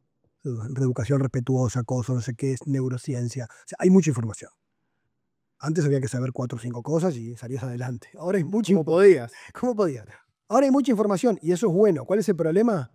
Que generan las personas una suerte de miedo a equivocarme, a tomar decisiones y entonces consulto al experto, que en realidad a veces hizo un seminario de 2 días en internet y tiene un perfil en Instagram y es el que me aconseja qué hacer con mi alimentación. Cuando hay gente que estudia 4 o 5 años nutricionista, ¿no? Hay gente que me aconseja cómo educar, cómo ayudar a mis hijos en su salud y no le comenta al pediatra, ¿no? O al psicólogo infantil. O sea, ahí tenemos un problema con la palabra terapeuta, sin universidad, sin, que igualmente la universidad tampoco te asegura que no va a ser un estafador, pero por lo menos si estudió 4 años. Sí, tiene un background y alguien que lo avala. O sea, porque eso también, ¿no? Hay gente con título que ha hecho estragos, pero el tema es que por lo menos la gente pueda mirar quién es este señor, esta señora. Es una seguridad más. Entonces, ahí este tipo de creencias hacen que también hoy las personas busquen tutores para todo en la vida, ¿no? Como una especie de personal trainer de todos los campos de la vida, que yo no digo que lo hagas en algunos campos, que te puede ayudar, hay hasta aplicaciones de inteligencia artificial para eso, hasta para entrenarte, pero cuidado con que estamos renunciando a la libertad también, ¿no? Con que al final ya no decido nada porque me creo un incapaz y voy buscando dictadores, gurús, que me dejen tranquilo porque ellos tienen la respuesta. Y eso siempre es muy peligroso. A mí el tema de las sectas me fascina. Soy muy de consumir series sobre sectas.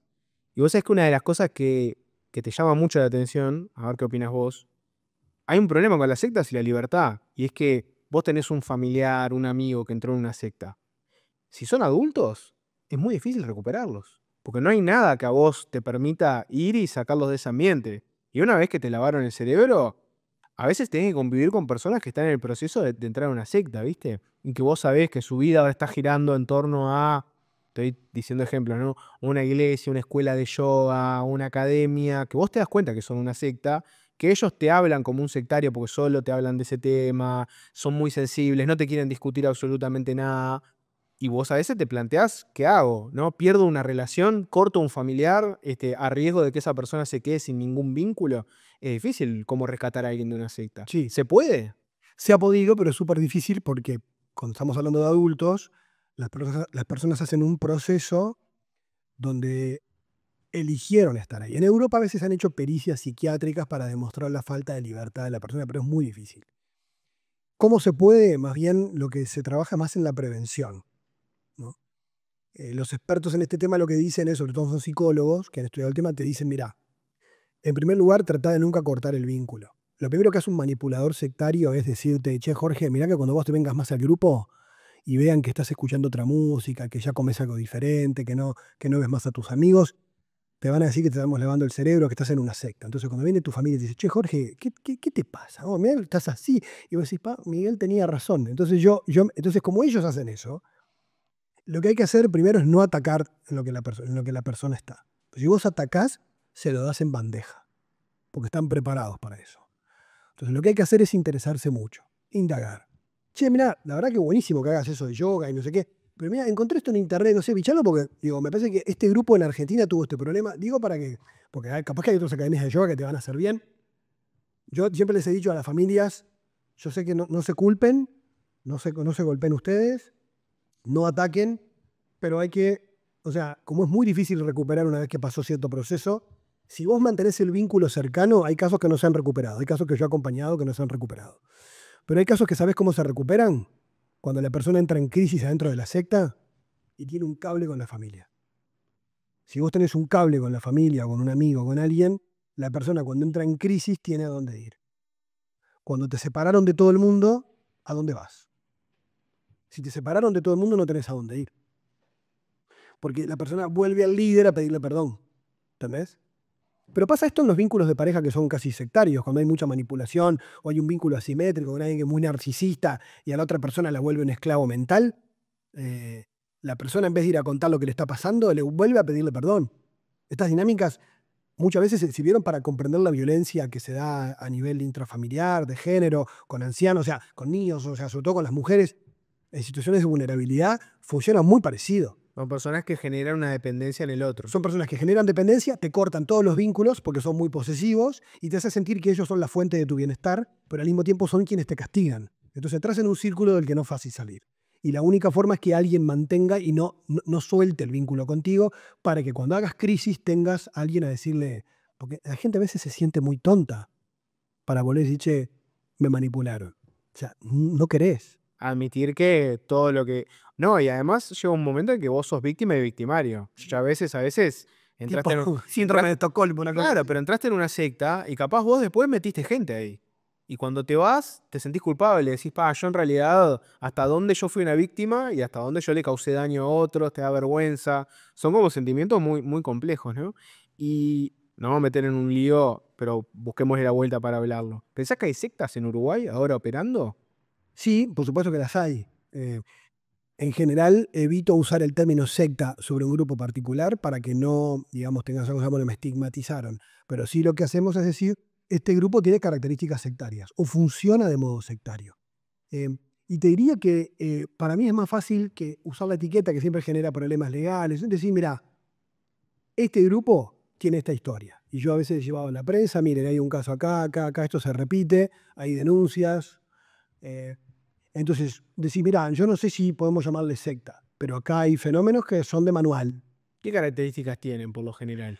Bueno, bien, en general tienen un líder carismático, muy paternalista y controlador, al cual se le rinde culto. Eh, en general, este líder suele también tener, funcionan como te decía, como vínculos de premio-castigo. Son personas que, en primer lugar, hay que ver cómo te manipulan. En primer lugar, hacen que vos te abras y ellos se vuelven padres sustitutos, donde vos no vas a dudar de ellos nunca, porque son las personas que más te comprendieron, que más te escucharon. Y la diferencia entre un buen acompañante espiritual, psicólogo y un líder sectario es que el acompañante, como te decía, no solo te hace más libre, sino que además no te redimensiona los conflictos. Un manipulador lo primero que hace es redimensionar conflictos. ¿Qué quiere decir esto? Jorge, tus viejos quieren que vos estudies economía y vos decís, no, yo la verdad que me encanta estudiar, no sé, el diseño de edificios y vos decís, se lo contás al líder y una persona que te manipula, que no te manipula, te dice, Jorge, ¿por qué no hablas con tus viejos? Capaz que puedes hacer las dos cosas. O sea, yo quiero ayudarte a que vos no estés mal, no rompas el vínculo, pero sí que te respeten tu opción vocacional. Un manipulador te dice, pasa que tus padres en el fondo ellos no descubrieron lo especial que sos vos y no entienden que vos estés hecho para otra cosa y palo a tus viejos. Entonces yo logro que vos digas, este loco me entiende, ¿no? Y mis viejos no. Entonces yo voy sembrando la discordia con todos tus vínculos porque voy generando monstruos, falacias de hombre de paja, ¿no? Construir en los otros argumentos que ni siquiera tienen. Todos los demás son el enemigo. Exacto. Y solo yo te entiendo, solo yo te comprendo. O sea que los grupos que tienen características de secta en Uruguay tienen un líder carismático que lo que hace es intenta aislar a la gente que va a esas instituciones. Y después las personas, aunque estén metidas en sus lugares, suelen tener un cambio de conducta en su alimentación, en su estilo de vida, que eso solo no es un indicativo de nada, porque hay gente que hace cambios de vida que son muy buenos, ¿no? Pero ese cambio de vida lo va aislando de todo lo que hacía anteriormente y a sus proyectos vitales. O sea, hay un cambio bastante radical que hay que ver qué está pasando ahí, ¿no? Nosotros tuvimos un caso que nos llegó, alguien que dejó la carrera de ingeniería en el último año, se volvió vegano en el último año, dejó a su novia en el último año, y bueno, y 5 cambios. ¿Qué le pasó? Estaba en una escuela de yoga y vos decís, pero esta persona, ¿es solo yoga lo que está haciendo? Entonces ahí ¿no? Prendés las alertas, ¿no? Hoy en día, con el tema de lo digital, muchas sectas se han estructurado a través de WhatsApp y ya no tenés que salir de tu casa. No imaginemos la secta en el medio del campo. Vos decís que hoy ya hay grupos que son internacionales y que a vos te captan vía redes. Yo conocí a una señora que había, digamos, había fallecido un ser querido y se había aislado en su cuarto con su computadora y le pagaba con tarjeta a una angelóloga medium que se comunicaba con su ser querido difunto y además de que la desplumó económicamente, le hizo toda una historia mística que la mujer casi que se desvinculó de su familia, ¿no? Porque eso era tóxico espiritualmente, ¿no? Y hay creencias que aunque no sean grupos sectarios, hay creencias que te llevan a un sectarismo. Por ejemplo, está muy extendida esta idea de que todas las enfermedades tienen una causa emocional, lo cual es falso, porque hay enfermedades que tienen causas emocionales, por supuesto, pero hay otras que no. Cuando vos metes el dogma de que todo tiene una causa emocional, te digo, lo que pasa es que entonces vos te enfermaste porque ese vínculo con tu mamá que es sobreprotectora, que te asfixia tanto, te generó la bronquitis y no sé qué, y entonces, ¿cuál es la solución? Corta con tu vieja. Las famosas constelaciones, ¿no? Que te dicen, bueno, cómo, a partir de cómo es tu relación con tus familiares, tus antepasados, etcétera, cómo hoy sos como persona y tu salud. Sí, por ejemplo, en ese mundo de las terapias hay como mucha variedad. El mundo de las constelaciones que no tiene validación científica, pero que está bastante más aceptado y tiene sus problemillas, porque el problema es que muchos de los que lo hacen no son psicólogos, ¿no? Entonces ahí hay como... eh, hay otra que para mí me parece que sí ha generado más, que ha tenido denuncias en España y en Argentina por los colegios de psicólogos, es la famosa biodecodificación o bioneuroemoción, porque genera esta cosa de entrar en cuarentena. Cuarentena es tomar distancia de tus vínculos para no enfermarte. Eh, Creer que todas las enfermedades tienen una raíz en una experiencia de tipo emocional, entonces inducen a crear cosas, algunos a abandonar el tratamiento médico. Yo no digo que todos, ¿no? Hay que aclarar, pero sí que han habido denuncias en otros países. Quiere decir que algunas creencias mágicas, tomado de modo dogmático y predicadas en un grupo, y además como si fueran científicas, además como la ley de atracción, ¿no? Porque es una ley como la ley de la gravedad. ¿Qué decir? ¿Qué ley de gravedad? O sea, pasa que como le llaman ley, parece que tiene una validez científica, ¿no? Y no lo tiene.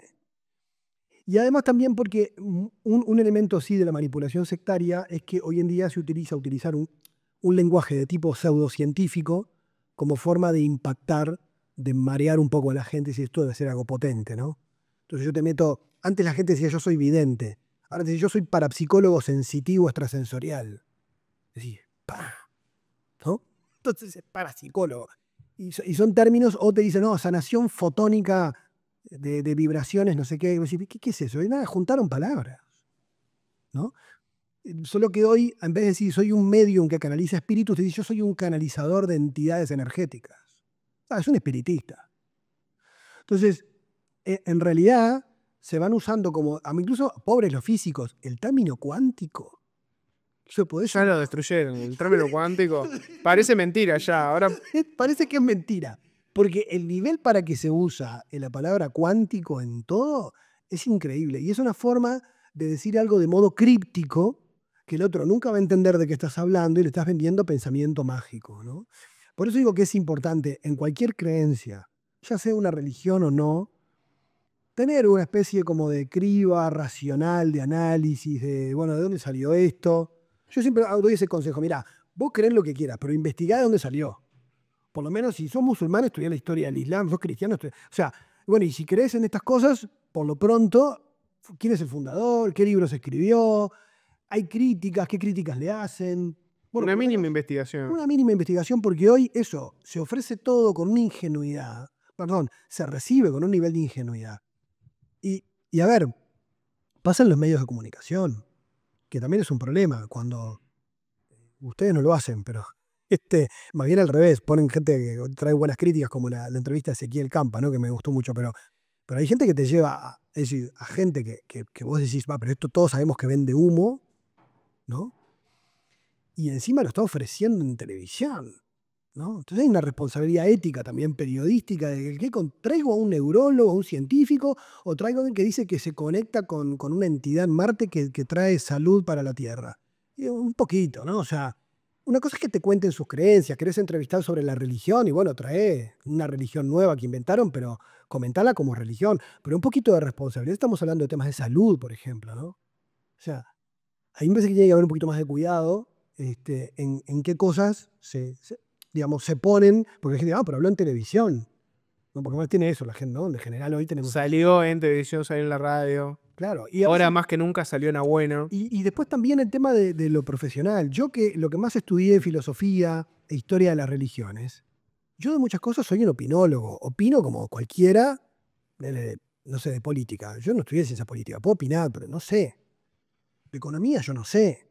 Pero capaz que si digo algo, pero Miguel Pastorino, que lo escucho siempre en la radio, dijo, "Venta, pero lo que dijo el tipo eso no sabe. Sabía de unas cosas y de otras no Y tenía por otras qué no saber. tiene por qué saber y opinó. Entonces a veces hay que distinguir, bueno, en qué estaba diciendo, porque de verdad estudio de eso y sé, y qué estoy diciendo simplemente es una opinión. Lo que pasa es que eso a veces no es fácil de distinguir y a veces está bueno aclarar, pero eso es una opinión, o eso es algo que de verdad es así, lo estudiaste y lo investigaste, ¿no?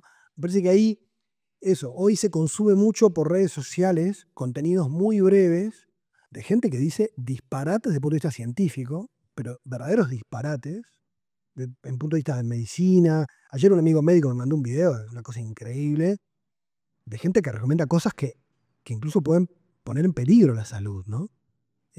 como cosas para comer o dejar de comer, dietas que no están avaladas por nadie que entienda de nutrición.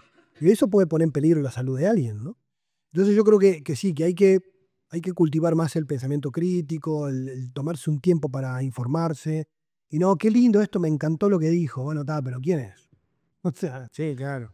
Excelente, Miguel. Nos quedamos sin tiempo. Yo seguiría 1 hora más. Me faltó explorar la pata budista. Contigo hubiera estado muy bueno. Capaz que para la que viene tengo que conseguir algún ateo bien militante y hacemos un debate. sí, Y te claro. pongo enfrente el ateo así militante. Tengo a alguien en mente que puede rendir. ¿Sí? Sí, y hacemos el debate de creyentes versus ateos. Para el Buenísimo. año que viene lo hacemos seguro. Dale, dale, dale, buenísimo. Gracias por todo. Bueno, si llegaste al final de este video es porque sos un convencido, sos una convencida de Al Hueso. Así que ayudanos, suscríbete al canal, anda al Instagram, anda a TikTok, vamos al hueso, @vamos al hueso. Pero sobre todo tenés que suscribirte al canal de A Bueno, tocar la campanita para las notificaciones y todo lo que ya sabés que tenés que hacer.